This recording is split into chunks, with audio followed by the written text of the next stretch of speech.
सिद्धेभ्यः ॐ नमः सिद्धेभ्यः जय श्री ॐ नमः सिद्धेभ्यः राजतजा राजुल तजे श्याम तजा बलिराम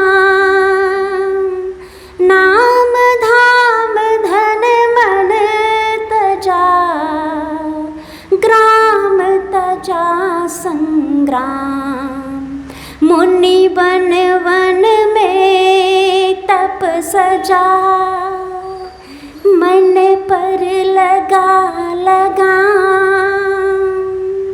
ललाम पर मातम भजा निज में किया वीरान नील गगन में अधर हो शोभित निज में ली नील कमल आसीन हो नीलम से अति नील शील झील में तैरते नेमि जिनेश सलील शील डोरे मुझे बांध दो डोर करो मत ढील डोर करो मत ढील। देवादेव 1000 श्री नेमिनाथ भगवान की देवादेव 1000 श्री वर्तमान शासन नायक मूल नायक वर्धमान स्वामी की परम पूज्य आचार्य भगवंत गुरुदेव श्री विद्यासागर जी महाराज की ज्येष्ठ श्रेष्ठारिका श्री गुरुमती आदर्शमती माता जी की वंदनीय आदिकार्य पूज्य स्थानमती माता जी की पूज्य ग्रंथमती माता जी की पूज्य उपसमती माता जी की वंदनीय आदिकार्य संत की वंदनामी माता जी। प्राचीन पुरुषों की कथा, जिन कथाओं का जिनके जीवन के बारे में चरित्र का हमारे आचार्यों ने ग्रंथ में लिखे गए हैं, उनकी भक्तिवशात उनके अनुरागवशात वो ग्रंथ में ऐसा वर्णन कर गए हैं। कभी भी आचार्य जो ग्रंथ लिखते हैं आप देखना वो अंत में या शुरुआत में ये कहते हैं, हे भगवान, हे तीर्थंकर, हमने आपके भक्ति के वशभूत होकर के एक काम करने जा रहा हूँ। कौन सा काम? आपका चरित्र का वर्णन, आपके जीवन के बारे में गुणानुवाद या स्तोत्र कुछ भी करते हैं। मेरे अंदर कोई बुद्धि नहीं है, मेरे पास इतना ज्ञान नहीं है, न शक्ति है, लेकिन फिर भी क्या मैं जैसे बालक होता है ना, बालम विहाय जलता, हाँ, जैसे बालक चंद्रमा को कहाँ पकड़ रहा है क्या वहाँ? उसकी बाल चेष्टा है, उसकी अज्ञानता है।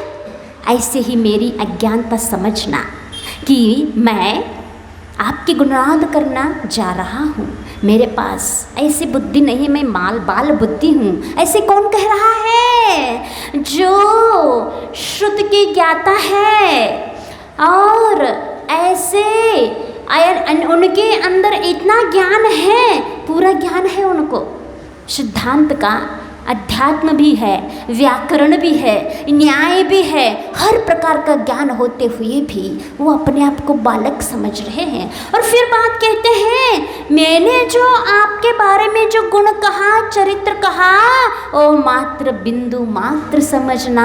आचार्य समंत भद्र स्वामी स्वयंभू रचना की है। 24 तीर्थंकर की स्तुति करते करते जब अरनाथ भगवान की स्तुति की, तब वो कहते हैं गुणस्तोकम सदुल्लंघ्य, माने गुण का स्तवन क्या कहलाता है?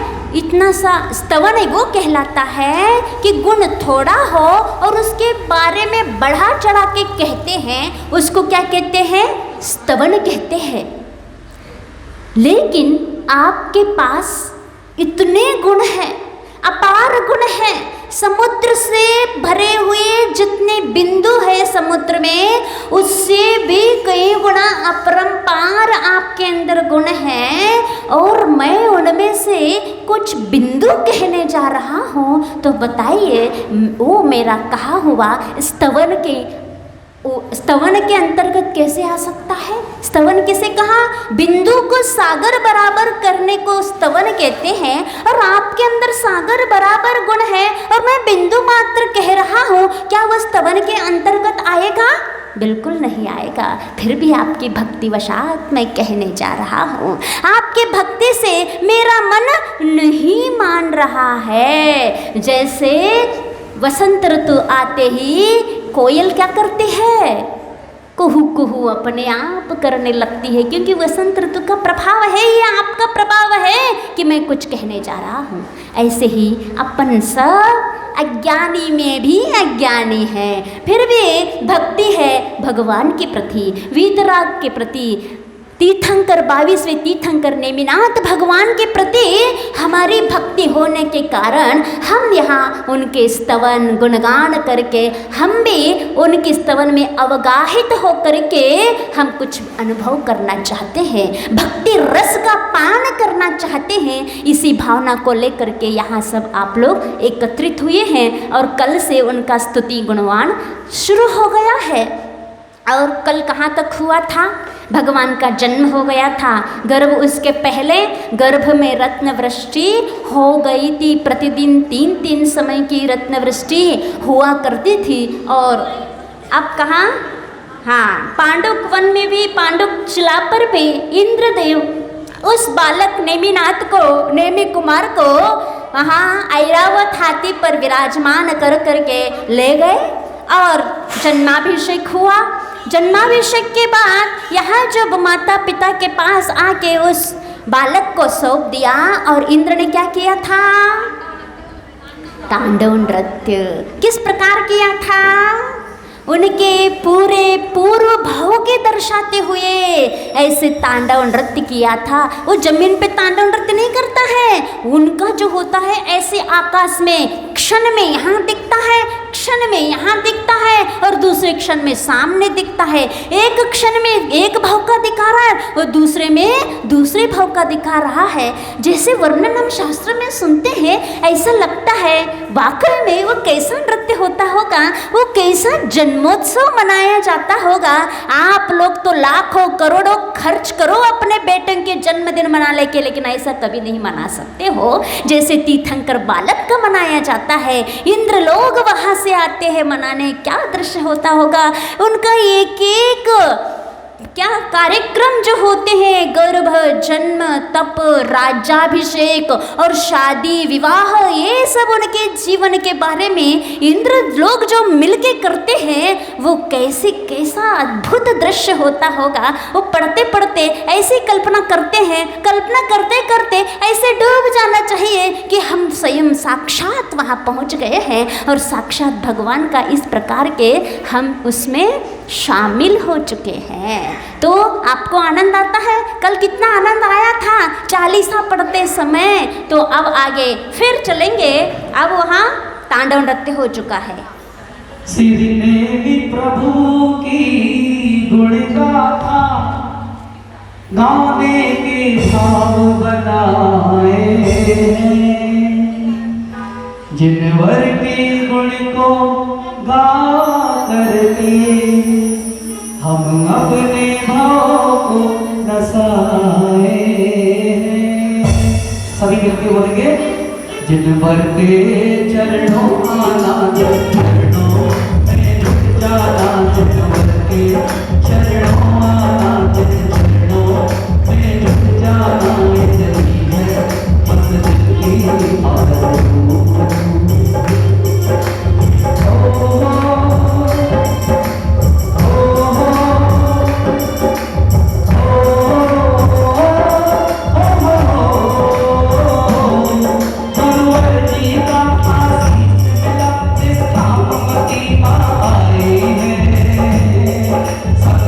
जगमती मुक्त संगमती संग में माता आई है।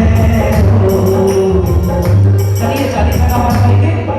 और कृष्ण प्राप्त से बहुपद गाए अपने नेक गुण विद्या ज्ञान श्री कृष्ण ये गुणागान श्री पंडित का करते शासन युवाओं को जो कृष्ण होता जिसकी वजह बहुत करना देवी भी जन उसे पकड़ता और कृष्ण से आए ऊपर। कृष्ण, ये श्री कृष्ण थे उस समय के जब नेमिनाथ भगवान जिस वंश में जन्म लिए थे। कौन से वंश में? यदुवंश में। लेकिन हरिवंश पुराण क्यों लिखा? हरिवंश पुराण में किसका वर्णन है? किसका है? कृष्ण जी का। मुख्य रूप से कृष्ण जी का वर्णन है और उसी वंश में कौन? नेमिनाथ भगवान भी हुए हैं। कौन से पुराण है वह? हरिवंश। और फिर यदुवंश कहाँ से आ गया ये बीच में? इसमें ये है, शीतलनाथ भगवान के बाद एक राजा हुए थे हरि नाम के, तो उनके नाम से वो वंश चला था हरिवंश। और वह चलते चलते जब नमीनाथ भगवान तक तो वही वंश चला, हरिवंश।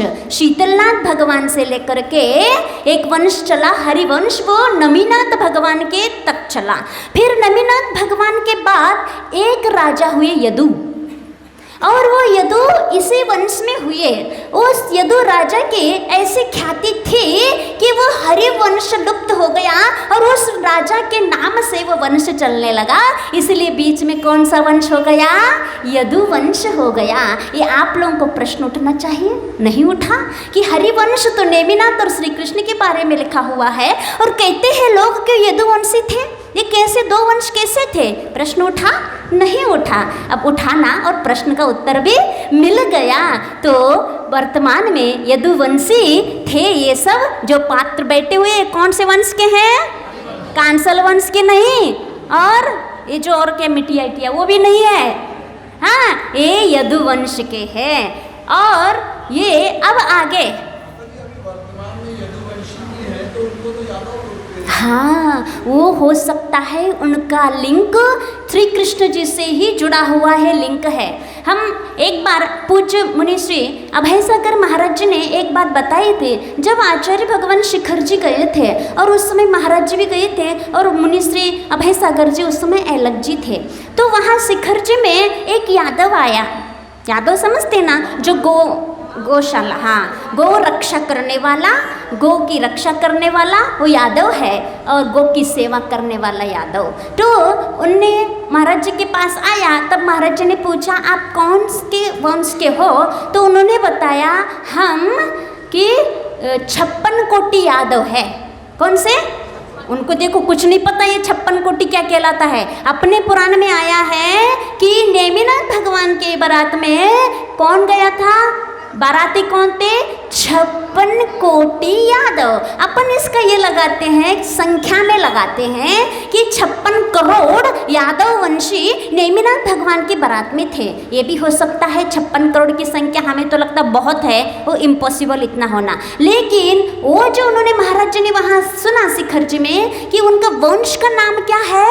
56 कोटि यादव, ये उसका जाति का नाम है। तो वो जो परंपरा अभी भी हो सकता है, वो ही उनका लिंक है, जो श्री कृष्ण जी के वंश के परंपरा के आज भी जो यादव है वो ही हो सकते, इसमें कोई बड़ी बात नहीं है। क्योंकि कृष्ण जी की जो गाय वगैरह जो कहते वही परिपाटी आज भी चल रही है। यदुवंशी जो रहते हैं वही गाय की सेवा करते रहते हैं।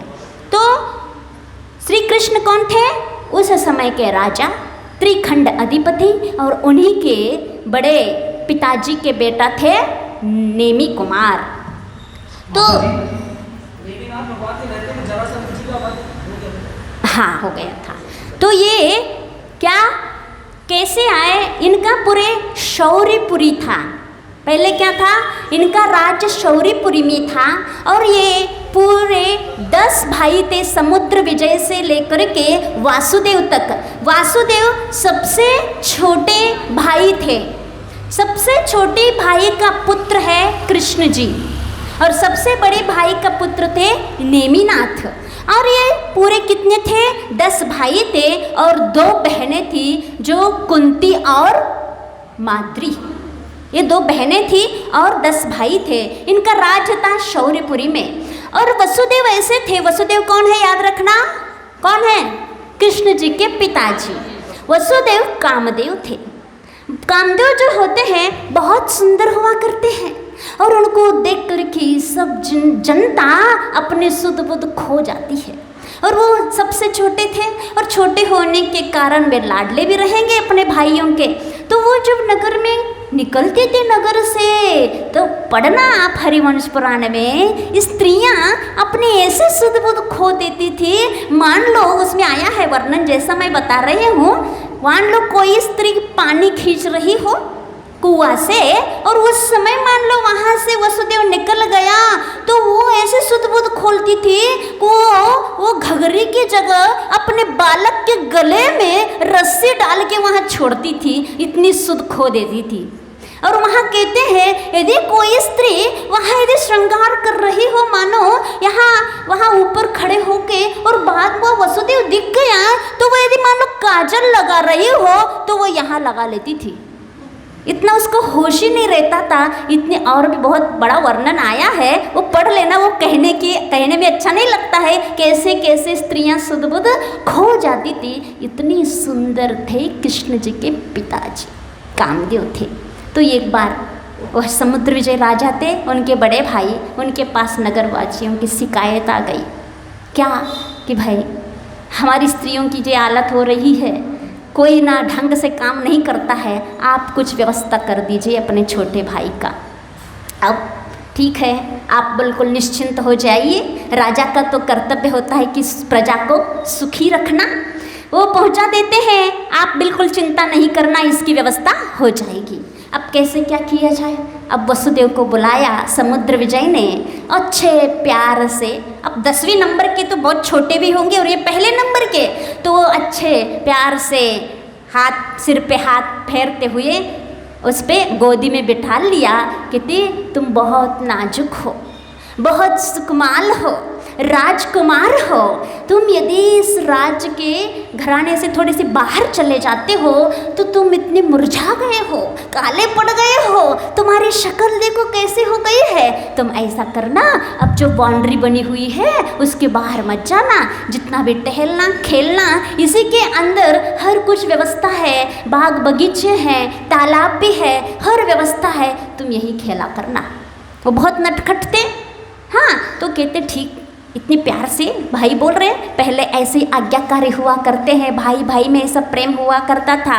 छोटे भाई बड़े भाई का पिताजी के समान आज्ञा मानते थे। रामायण भी आपने देखा होगा, कृष्ण जी, लक्ष्मण जी, रामचंद्र जी के कितने आज्ञाकारी थे, पूरे उनके पीछे चलने वाले थे। वो ऐसे परिणाम, ऐसे समर्पण, ऐसी भक्ति माता के प्रति, पिता के प्रति, भाई के प्रति आज बहुत कम देखने में मिलता है। मिलता तो है लेकिन बहुत कम देखने में मिलता है। वो कहते ठीक है, जैसी आपकी इच्छा, मैं आज्ञा को उल्लंघन नहीं करूँगा, मैं यही अपना टहल या घूमा करूँगा।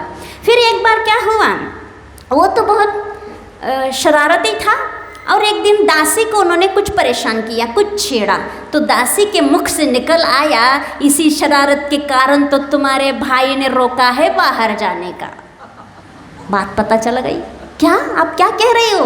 हाँ, तुम्हारे प्रेम से पुचकार के तुम्हें बाहर जाने के लिए इसलिए रोका है कि तुमको देख कर के लोग परेशान होते हैं, तो हमें परेशान कर रहे, ऐसे परेशान करते होंगे, इसलिए तुम्हें इसी के अंदर बांध के रखा है। बस इतने स्वाभिमानी जो क्षत्रिय होते हैं, बड़े स्वाभिमानी भी होते हैं। इतना ही सहन उनको हुआ नहीं और बिना बताए चले गए राज्य छोड़ करके, और चले गए। और क्या किया, वहाँ राज्य के बाहर जो स्मशान था वहाँ कह दिया उन सैनिकों से जो उनके पीछे, वो अकेले तो कभी रहते नहीं हैं और अकेले रहते नहीं, राजकुमार थे, वहाँ तक गए और सैनिकों से कह दिया तुम यहीं ठहरो और कह देना भाई से कि तुम्हारा छोटा भाई इस स्मशान में जो जल रहा है उसमें जल करके मर गया।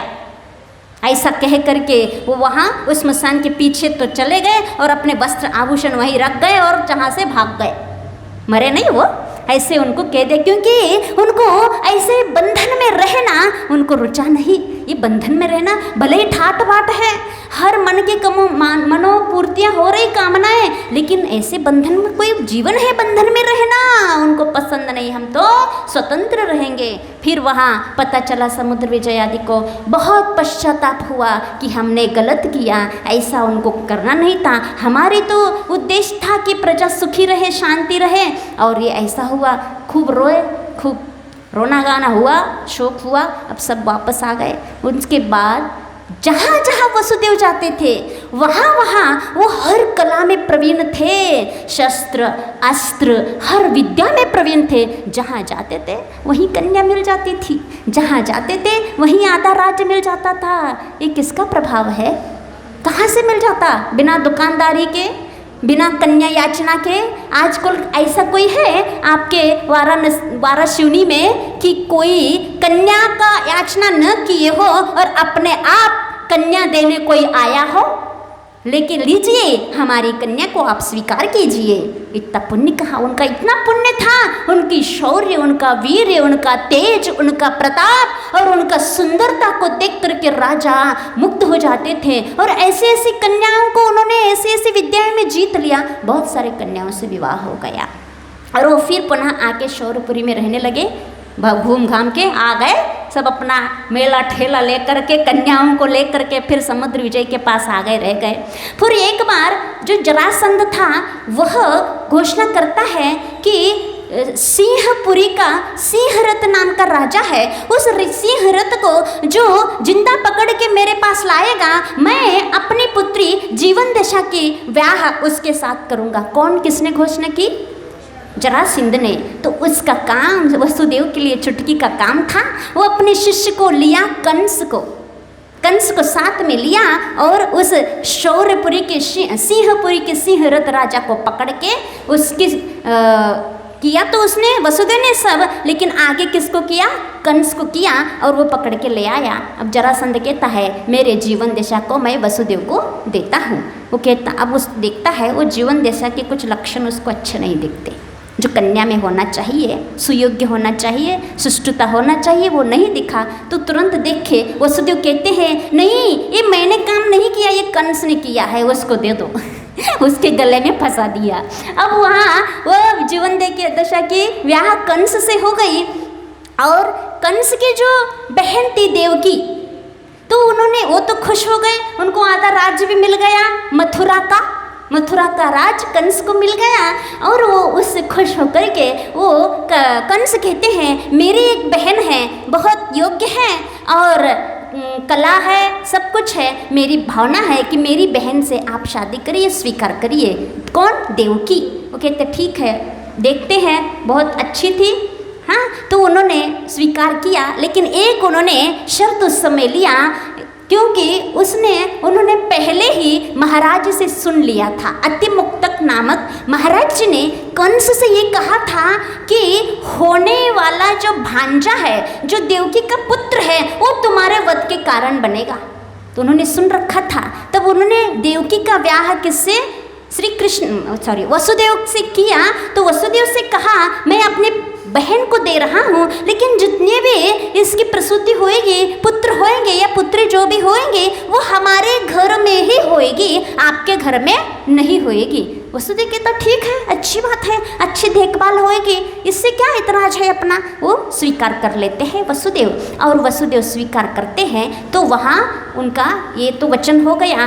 तो जैसे वहाँ वो गर्भवती हो जाती थी तो मथुरा में ले शौर्यपुरी से मथुरा ले आया करते थे। तो वहाँ ला के रख दिए और वहाँ कितने 7 पुत्रों का जन्म हुआ। युगल युगल होते थे, 6 युगलों का पहले जन्म हुआ।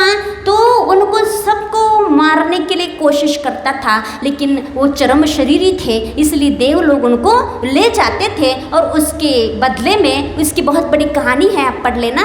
फिर जब 7वां पुत्र जब कृष्ण जी हुए, जैसे ही कृष्ण का जन्म हुआ, क्योंकि ये कृष्ण का जन्म कहाँ हुआ? मथुरा में क्यों हुआ आपको पता है? मथुरा तो उनका राज्य था नहीं, उनका राज्य कहाँ था? शौर्यपुरी में था, लेकिन मथुरा में उनका जन्म हुआ। इसीलिए ऐसा लगता है कि आज भी दक्षिण में प्रथा है कि बच्चों का जन्म मामा के यहाँ हुआ करता है। आज भी ये लगता है कि यहीं से प्रथा चली होगी। तो कृष्ण जी का जन्म मामा के यहाँ हुआ, और जैसे ही उनका जन्म हुआ, उनका पुण्य का प्रताप देखो कृष्ण जी का। कृष्ण ने पूर्व जन्म में मुनि बन के ऐसे मासोपवास सागर ऐसी तपस्या की थी, उस तपस्या का पुण्य का फल था, वो पुण्य लेके आए थे कृष्ण जी। और उनके जन्म होते ही पूरे रात में जन्म हुआ, पूरे द्वार खुल गए, पूरे द्वारपाल सो गए निद्रा में। और वहाँ आप महाभारत में भी देखा था, ये पूरा दृश्य अपने हरिवंश में आया है। तो इस प्रकार से वहाँ कृष्ण जी की रक्षा हुई। फिर वहाँ रक्षा होने के बाद कंस को कैसा मारा, ये सब आप लोगों को पता है, ये लंबी चौड़ी कहानी है। चलिए कृष्ण के बारे में हमने इतना बता दिया।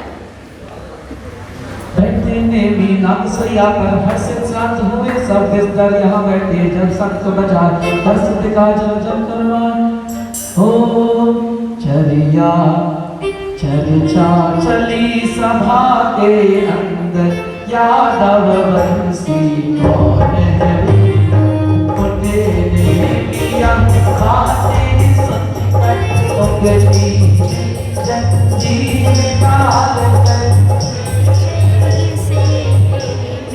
तेरा सीधा हाथ कर।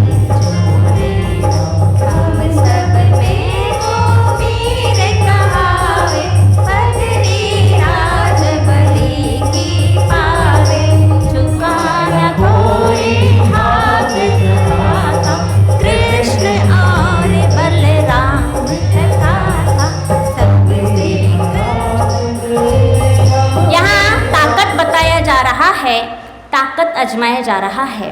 जो भी एक बात आपको बताऊं, जो भी नारायण होते हैं, नारायण की बहुत ताकत होती है।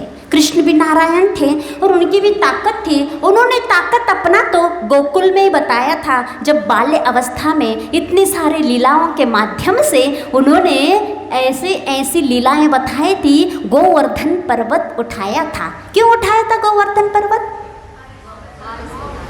बारिश के कारण नहीं, वो तो महाभारत में बताया जाता है। सत्य ये है कि कंस को ये पता चला गया कि मेरा भांजा, मेरा वध करने वाला वो गोकुल में पल रहा है। तो उसको मारने के लिए कंस ने विद्या देवियों को भेजा था। ये विद्याएं कहाँ से आ गई? कंस का पूर्व जन्म ऐसा है कि कंस पूर्व भाव में मुनि थे, और मुनि होने के कारण एक माह का उपवास करने का उनका नियम था। एक माह उपवास किया, एक माह उपवास करने के बाद वो एक बार आहार लेते थे, फिर एक माह का उपवास करते थे।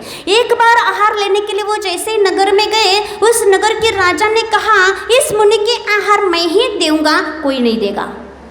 राजा किया क्या? कोई पड़गान नहीं किया, और मुनि का आना हुआ। उस समय राजा व्यस्त हो गया, किसमें? नगर में आग लग गई थी, इसलिए व्यस्त रहा। मुनिराज आए और लौट गए। फिर से एक माह का उपवास किया, लेके बैठ गए, उनका नियम था। फिर दोबारा जब उठाया, फिर से आज्ञा हुई, इनको आहार तो मैं ही दूंगा। तो फिर वहाँ उस समय जरासंध के यहाँ से कोई दूत आया था, उसमें व्यस्त रहे। फिर तीसरी बार आया, देखो 3 महीने का उपवास हो गया महाराज जी का। तीसरी बार आया तब नगर में हाथी उत्पात मचा रहा था, उसको उसमें व्यस्त रहे। तब वो फिर लौट गए महाराज। लौट रहे थे, 2 व्यक्ति बात करते हैं, कैसा राजा है, ना आहार स्वयं देता है, ना हमें देने देता है, और इन मुनिराज की काया कितनी क्षीण हो गई है। बिल्कुल 3 माह का उपवास क्या कहलाता है बिना जल का, और इसमें कितना पाप। ये कान में पड़ गया मुनिराज के। देखो, इसीलिए सोच समझ कर वार्ता करना चाहिए कि कौन से शब्द किसके कान में पड़ जाए और क्या प्रभाव हो सकता है उसका। कान में पड़ गए, उस राजा के प्रति उन्हें ठान ली, अब मैं देखता हूँ ये राजा ने मुझे 3 माह तक आहार नहीं देने में कारण बन गया, इसका अब मैं प्रतिशोध भाव वहाँ आ गए। उन्होंने निदान कर लिया मुनिराज ने, अगले भाव में मैं इसका बदला लूँगा। तो वह यहाँ आ गए थे, कहाँ? जन्म, वहाँ से तो स्वर्ग गए, फिर वहाँ से हाँ उस समय उनको अनेक विद्याएं प्राप्त हुई थी। कब? उसी मुनिराज के अवस्था में। तब उन्होंने कहा था अभी हम मुनिराज हैं, हम कब कुछ नहीं देंगे, अगले भव में आप आ जाना, हम यदि याद करेंगे अगले भव में। तो वही विद्याएं याद किया उन्होंने कंस ने, और वो विद्या भेजते थे कृष्ण जी को मारने के लिए। लेकिन कृष्ण भी इतने ताकतवर थे, नारायण थे, वो तो नियोग था, 3 खंड का अधिपति बनने वाले थे। तो एक एक विद्याओं ने बहुत परेशान किया, बहुत सारे उपद्रव किए। तो उस समय एक विद्या ने परेशान किया, ओला बरसात सब करने के लिए। तो वहाँ की गाय, वहाँ की जो गोपियाँ और जो छोटे छोटे बच्चे परेशान हो गए। तब कृष्ण जी ने क्या उठाया था? गोवर्धन पर्वत उठाया एक अंगुली पे, और इसके आश्रित सब प्रजा आके रह गई थी। ये ताकत दिखाई थी कृष्ण जी ने, क्योंकि नारायण के पास बहुत ताकत होती है। और नारायण का ये नियोग होता है, जब 3 खंड जीत के आते हैं तब वहाँ आने के बाद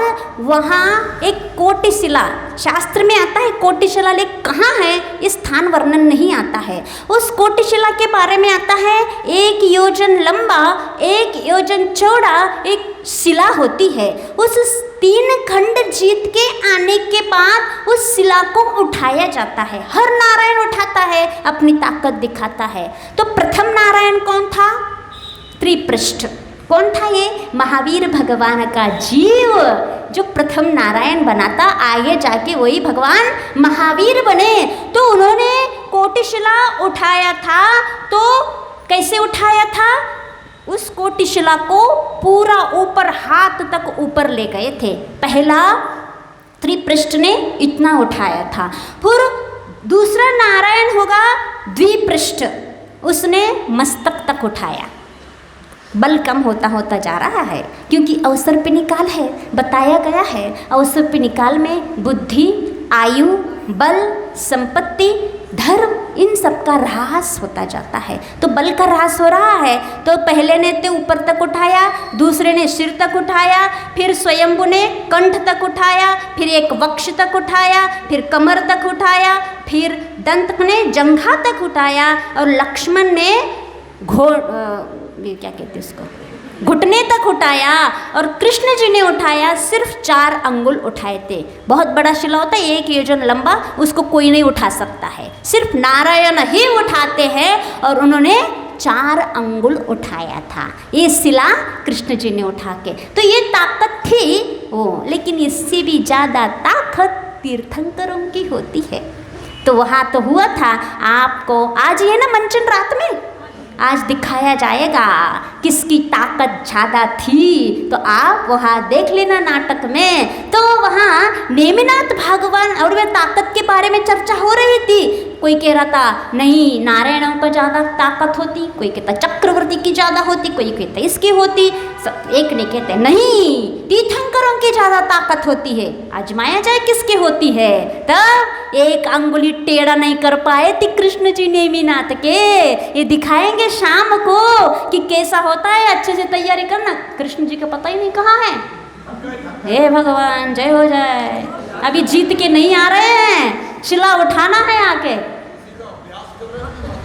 शिला उठाने का अभ्यास कर रहे हैं। अभी नाराज ले यह मेरा, इसका करूं प्रबंध अबे ना देवानी साजी को रानी, कोई रचो दुर्घटना साजी। सब जीवों पर कृष्ण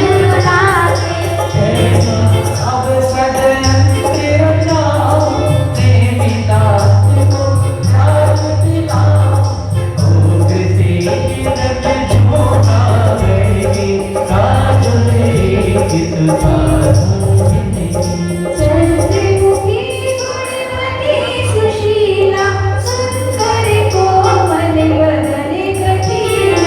मुझसे सही मिट्टी मगनी परम योगी। हाँ आराम से क्या जल्दी है। भगवान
सबको दिया जा रहा है। दिए किसी को सुंदर जोड़े, दिल सब करे बात थोड़े, जी चल के जी नहीं आई, आए कभी होगा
लोग सुन रहे हो। सबको विदित है कि नेमिनाथ भगवान को वैराग्य कैसा आया। मूक पशुओं की आवाज, मूक पशुओं की हत्या क्या मेरे शादी में होगी? उन्हीं के परंपरा में, उन्हीं के कुल में जन्म लेने वाले लोगों, जैनों, आपसे पूछते हैं, आप अपनी शादी में कितने श्रृंगार करते हो, कितनी सजावट करते हो? पूछ लेना, पूछताछ कर लेना, सर्च कर लेना। जो आप अपने श्रृंगार के लिए जो भी cream, powder, lipstick, nail paint ये सब लगा रहे हो, कितने पशुओं को हत्या करके वो सामग्री तैयार की गई होगी। और उस पशुओं के जीवन को छीन करके, उनको मार करके आप अपने आप को श्रृंगार करते हो, अपने शरीर को सजाते हो। ये किसके है? किसके वंश के हो तुम लोग? तीर्थंकर के वंश के वंश के हो, उनके कुल के हो, जिन्होंने इतना बस बता दिया कि आपके भोजन में ये रखा गया है। तब हाँ ठीक, अभी तो रुको तो धीरे धीरे। फिर जो क्या उन्होंने इतना बस सुना? नहीं, मेरी शादी इस तरह से कतई नहीं होगी, इसके लिए मैं स्वीकार नहीं हूँ। इसी को देख करके वैराग्य आ गया। आप अपने जो श्रृंगार करते हो, लिपापोती करते हो, कभी ध्यान रखते हो ये किससे तैयार हुआ है, ये कैसा बना हुआ है? नहीं करते। याद रखना, जहाँ नेमिनाथ भगवान राजा थे, उनको वैराग्य हो गया कि पशुओं की हत्या इस मेरे कारण से नहीं होगी। वही पशुओं की हत्या करके तुम्हारे क्रीम पाउडर बने होते हैं, ये साबुन बने रहते हैं। इसीलिए कुछ ऐसी भी सामग्री आती है जो इस प्रकार के पशुओं की कलेवर उसमें नहीं डला रहता है। तो इसको ध्यान रखना।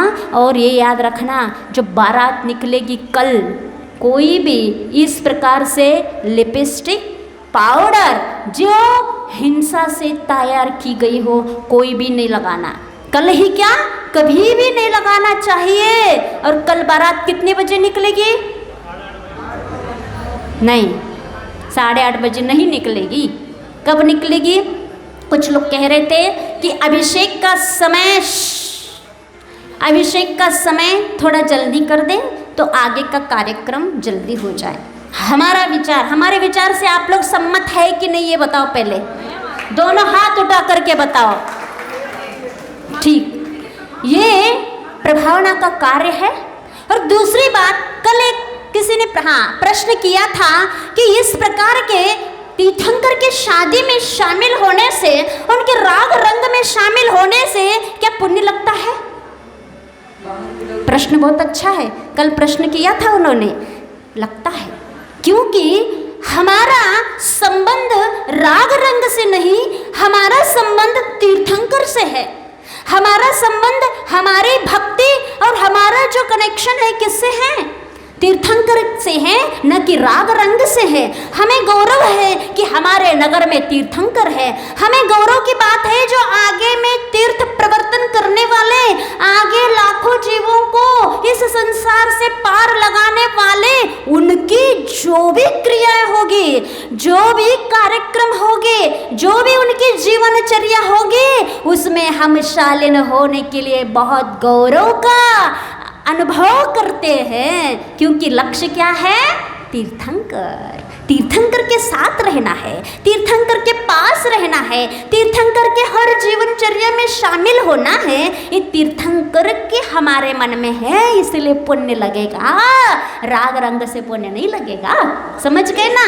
और ये निकलेगा समय पे ही अभिषेक पूजन होएगी और समय पे ही होगा। और वहाँ से 8:30 से 9 बजा देना, 9 से 12 बजे तक 3 घंटे में आ जाएगा। 3 घंटे 12 बजे तक किसी की भी दुकान नहीं खुलेगी। और माने खुल गई, ऐसे कोई हमें उत्पात ही नहीं दिख रहा है तो पत्थर बरसा दे उसके दुकान में। हाँ, पहले हम लोग है ना, एक बार बांद्री में है ना चतुर्मास किया था। वहाँ का सुना, वहाँ का ऐसा नियम था बांद्री में कि वहाँ 10 बजे तक, रोज की बात बता रही, एक दिन की बात नहीं बता रही, जब तक वहाँ चतुर्मास रहा, रोज 10 बजे तक एक भी दुकान नहीं खुलेगी। नियम बन गया था किसका? समाज का। चतुर्मास करवा रहे थे तो वहाँ 1-2 व्यक्ति ऐसे थे, गाड़ी उठाए, देखते किसका, सीधा पत्थर उठाए और मारने लग जाते थे। दुकान बंद करो, चलो मंदिर। हाँ, ऐसे होना चाहिए। एक उत्पाती भी होना चाहिए जो समय समय पे अच्छा काम भी करते हैं वो। तो ये हम नहीं समझते, इसकी जरूरत तो नहीं रहेगी। इतने ईमानदार लोग हैं वाराणसी में, हो कि नहीं हो? इसलिए 12 के पहले हम दिन भर तो बंद नहीं करवा रहे हैं, क्योंकि पता है आप लोग इतने संतोषी प्राणी नहीं हो कि दिन भर बंद करें। तो भी लालच है आप लोगों के अंदर, चलाओ दुकान, कोई बात नहीं। अब ड्रेस कोड्स की बात तो बहुत कहानी चल रही है, जो होगा सो देख लेना, वहीं रथ पर देख लेना। और हाँ, अच्छा, जो बारात में जाएंगे लोगों को जो बारात में पहने जाती है वो पहन लेना, क्योंकि राजा की बारात है, मंडलेश्वर की बारात है, तीर्थंकर की बारात है। अच्छे जितने भी गहने रखे तुम लोगों के यहाँ, जितनी अच्छी साड़ियाँ रखी हैं, सब निकाल लेना, ठीक है? हाँ, लहंगा वहंगा जो भी पहनना हो, लेकिन शालीनता होना चाहिए। एक मर्यादा रखना, शालीनता से निकालना। प्रभावना का अंग है, प्रभावना होना चाहिए। हा हुल्ला धूम बात ये ऐसा नहीं होना चाहिए, शोरगुल नहीं, यहाँ प्रभावना करना है। स्त्री पुरुष अलग अलग ही, मिक्सिंग कोई इस प्रकार के नाच गान नहीं करना, वैसा नहीं होता यहाँ, है ना? हाँ, कहाँ पहुँचेगी? कहाँ है? हाँ, ठीक है। यदि 11:30, हाँ 11:15 बजे तक ले आना, 9 से 11:15 बजे तक, तो सामायिक के पहले 1 बजे, ठीक है? यदि 11:15 बजे तक, बिल्कुल जल्दबाज नहीं करना, फिर आप लोग जल्दबाज करोगे 11:15 बजे तक वहाँ पहुँचना है, नहीं करोगे ना? देख, उत्कर्ष सिटी से यहाँ तक आने में 3 घंटे में नहीं हो जाएगा ना? और क्या बताया था?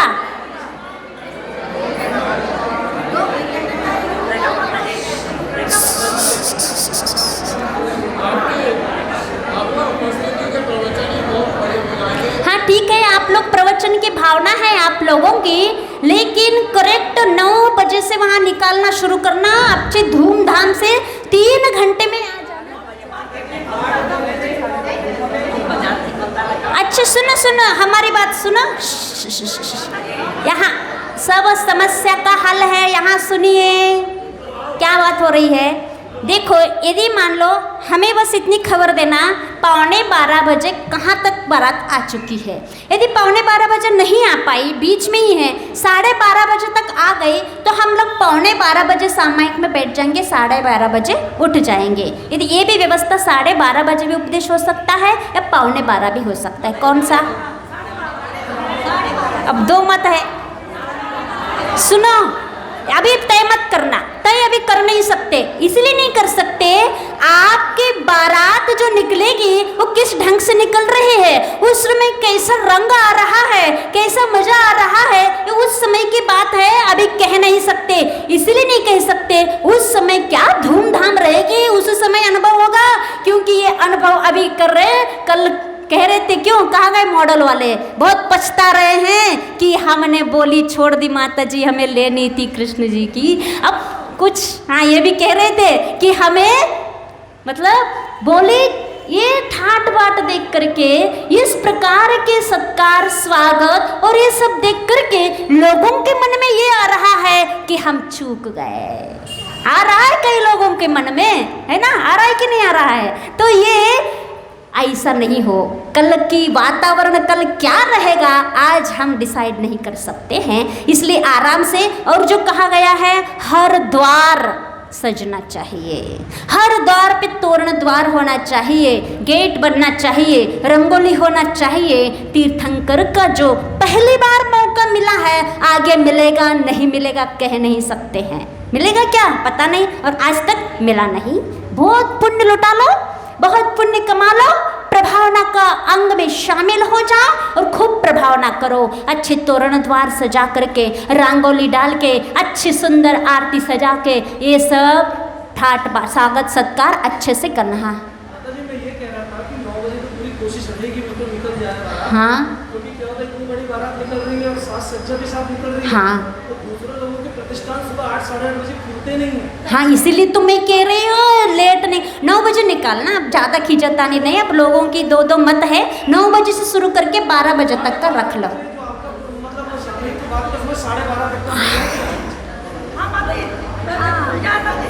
और ठीक है, आराम से ले आना, अपने आप 12:30 बज जाएंगे, यहाँ कहने की जरूरत नहीं है। वहाँ ऐसा आनंद आएगा, आपको जल्दबाजी नहीं करना, अपने आप धीरे धीरे हर द्वार पे स्वागत होता रहेगा, तो अपने आप 12:30 बज जाएंगे। फिर बाद में आप लोग अपना दुकान खोल लेना, फिर रात में जितनी 4 बजे तक खोले रखना, ठीक है। और दूसरी बात, यहाँ सखी मंडल, बालिका मंडल, हाँ वही तो बता रहे, द्वार क्यों सज रहे हैं, हर घर पे स्वागत कैसे करोगे, टीका और आरती के साथ नेमी का स्वागत सत्कार होगा। नेमी के साथ राजुल नहीं बैठेगी। सुनो, राजुल को थोड़ी बैठना है। हाँ, अब उसकी बारात निकल रही, राजुल कहाँ से आ गई? माता पिता के साथ बैठ जाना, भाभी बैठ जाएगी, ठीक है। हाँ, दूसरी दिन का भी बताइए, 22 तारीख को कैसे यहाँ से पहुँचे? हाँ वो कल आज बता देंगे, हो जाएगा। हाँ, सुबह भी बारात यहाँ से, यहीं से छोटा सा है, यहाँ से बारात आपके भवन तक जाएगी परसों 22 तारीख को। परसों के कल बताएंगे ना। तो बालिका मंडल, जो भी नाम है बालिका मंडल के, आज दोपहर में यहाँ मौजूद होना है, और सखी मंडल को आना है, इन लोगों की ज़रूरत है। हाँ, तुम्हारे महिला मंडल है, वो माता पिता की सहेलियाँ बनेंगी, सखी मंडल की राजुल की सहेलियाँ बनेंगी और उनकी सहेली बनेगी, है ना। आज दोपहर में आ जाना, बालिका मंडल और सखी मंडल। और एक जो वैमा क्या कल कौन, अरे लोकांतिक देव बनने वाले आहार के बाद जस्ट यहाँ आके मिले, उनको कुछ बताया जाएगा, ठीक। अब आगे बढ़िए। प्रभु जी को जिसका बर्थडे है, अच्छा दिन है, इंतजाम हो जाए, प्रभु जी कुछ ऐसा अंतर्जाम हो जाए। जो बात अनवर नाम तेरा नाम हो जाए, प्रभु जी कुछ ऐसा इंतजाम हो जाए। जगत पिताजी सब मतलब का मन सुख में कुछ ध्यान न करता, बुद्धों नित्यानंद उठाओ पर जीव जान भले उन्हीं जाओ। चाहत हमें दुखी करने का, जब से जवाब सुखी रहने का, जैसे वंश निर्भया बात जन्म जन्म पछताओ। दो दिन की अहराज दुलाई गए डिस्टर्ब नहीं बीच में बेटा।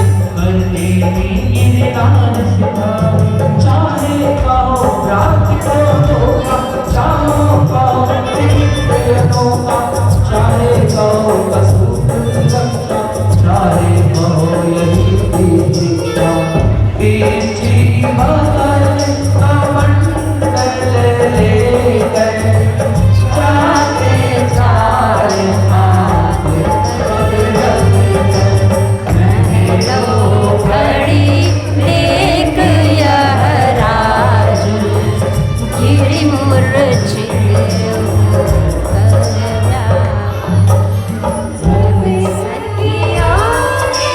होश दिलाया, माता ने यह वचन सुनाया। बिगड़े तेरे फिर न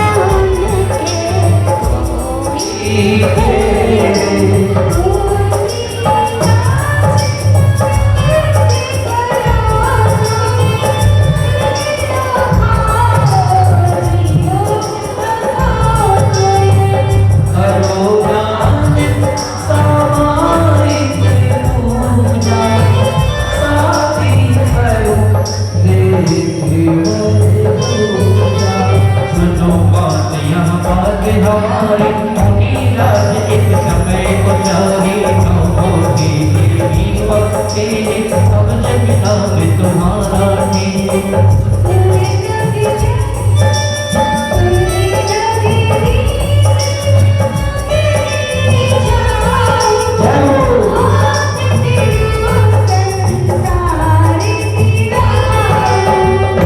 गुरु की अटल वचन है, तब मेरा भावना मन है। मात पिता सहेली सखिया, मुझे भूल सब धीरज धरियो।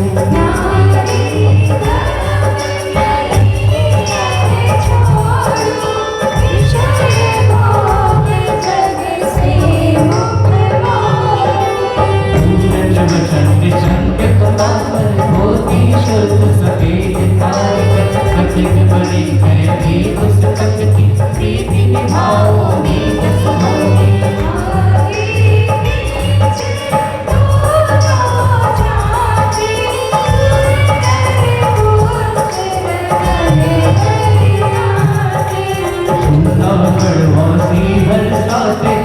माता की रूप की नाते नहीं आदि पावन करके पत्नी की हाथ चढ़ी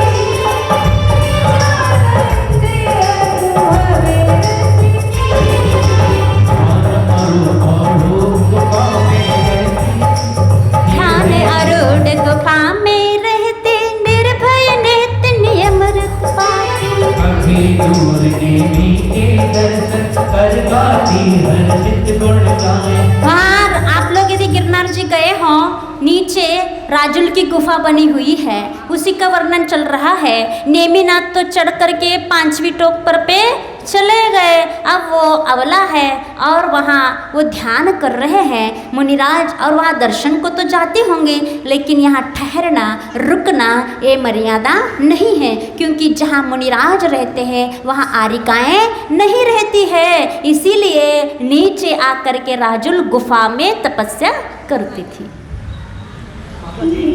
माता जी क्या जब गुफा में तपस्या करते थे तो जो हिंसक जानवर होता है, हाँ नहीं आते भी होंगे, पुण्य से बच गई, पुण्य पाप का खेल है।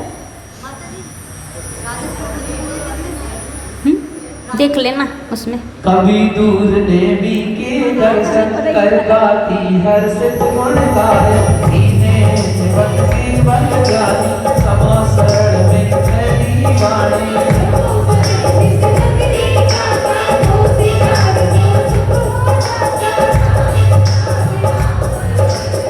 बोलो। 40 हाथ आप कर हर सेवा में प्यार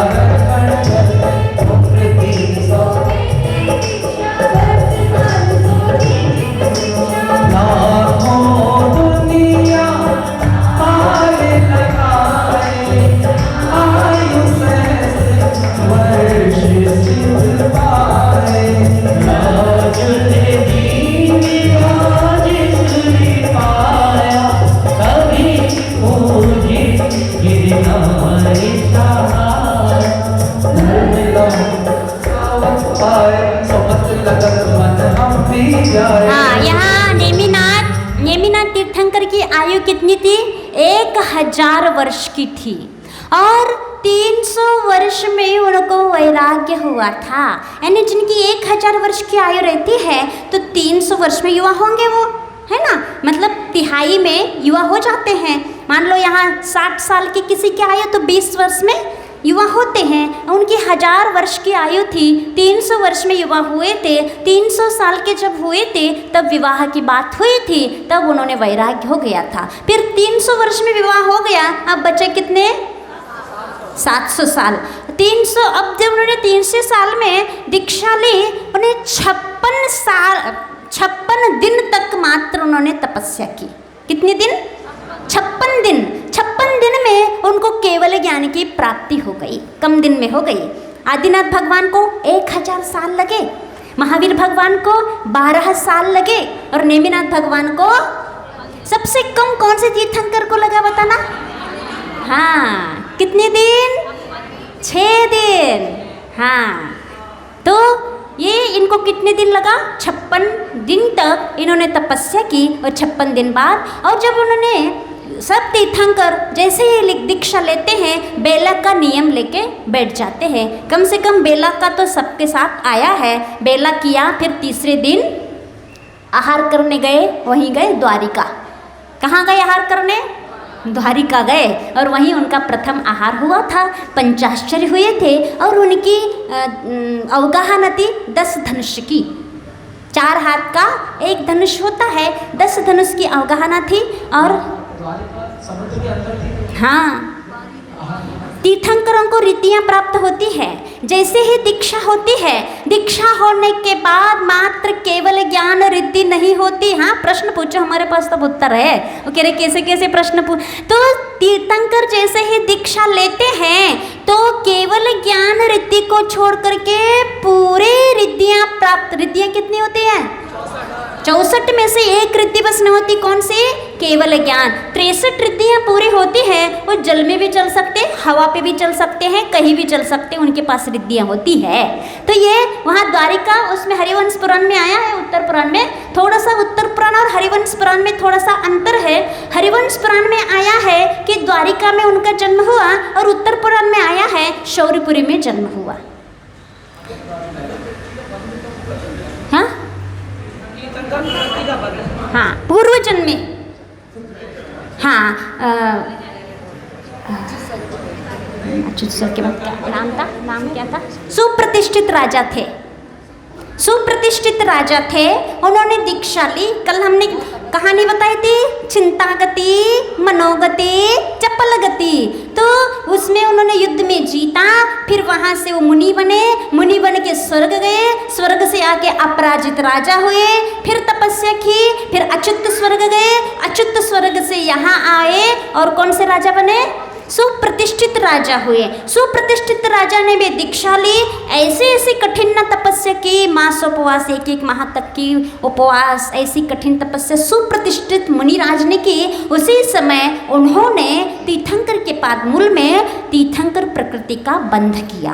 फिर वहाँ तीर्थंकर प्रकृति का बंध करके कहाँ गए? पंच अनुत्तर विमान में गए, जयंत विमान में। फिर वहाँ से आकर के नेमिनाथ बने।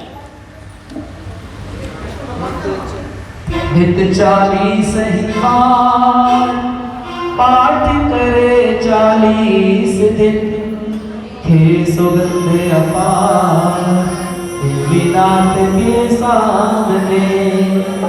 होए चित्त प्रसन्न है चिंता शंका मिटे, पाप होए सब अंते बल विद्या वैभव। बोलिए नेमिनाथ, बोलिए नेमिनाथ भगवान की जय। बातें करना गुरु से मिलना, बातें करना बड़ा अच्छा लगता है। गुरु से मिलना बातें करना बड़ा अच्छा लगता है। चल चंदन अक्षत पुष्पति नहीं मेरे रूप पर लाला, ममता के सच्चित कर्मों में जलाने। हो जितवाणी माता के चरणों में अर्घ चढ़ाए बाहों से, हमारी विद्या के दरबार भागे हैं सुरभाओं से। गुरु से मिलना बातें करना बड़ा लगता है। नेमिनाथ भगवान का आर्य याद है क्या? रुको 1 मिनट। ओम ब्रूम जिन्मुखोद्भव सरस्वती देवे अनर्घ्य पद प्राप्ते अर्घ्यम निर्वपामीति।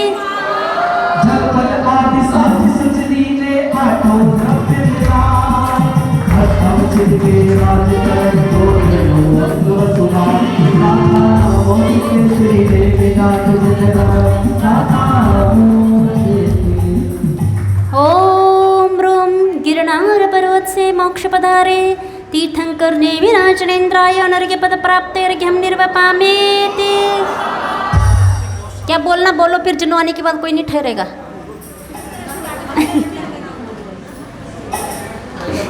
जय संरचना माता जी के माध्यम से बुखार गति से आपने आज सुनी है, वही संरचना आज रात्रि में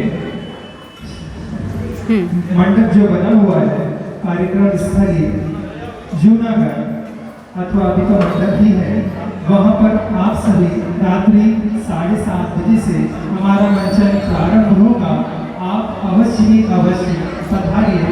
भव्य अति भव्य तरीके से आपको राग से वैराग्य की और नेमिनाथ किस प्रकार बड़े वहाँ पर मंचन है, आप अवश्य ही अवश्य पधारें। कृष्ण जी का भी दरबार है, माता पिता का दरबार है, दोनों माता पिता का और नेमिनाथ का। किस प्रकार नेमिनाथ कृष्ण हार जाते और नेमिनाथ जीत जाते, बल की भी परीक्षा हुई है, जल क्रीड़ा होगी। उनके जीवन में जो दृश्य थे नेमिनाथ और श्री कृष्ण को लेकर के आज आप लोगों को देखने मिलेगा और सब लोग वहाँ चले जाना देखने के लिए।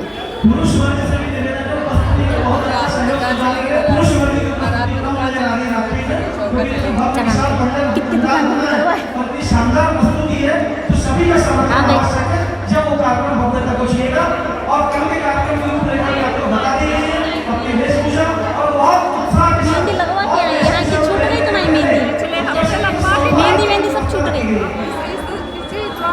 सभी बारातियों को कल के कार्यक्रम में आमंत्रित कर रहा हूँ। सुबह 8 बजे से सब आ जाए वहाँ, ताकि सप्ताह के लिए भी समय रहे आपके पास में।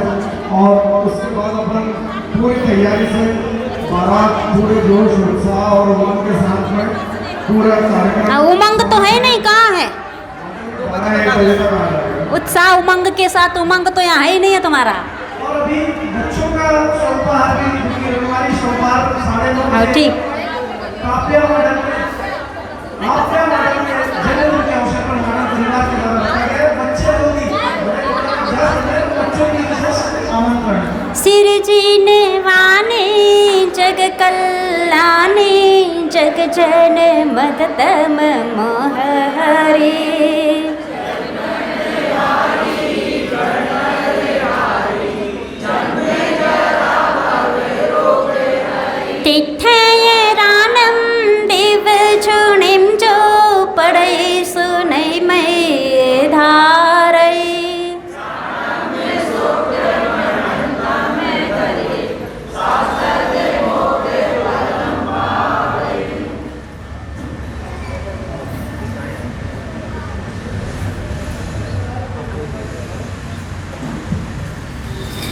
बोलिए द्वार सात जनवाणी माता की जय।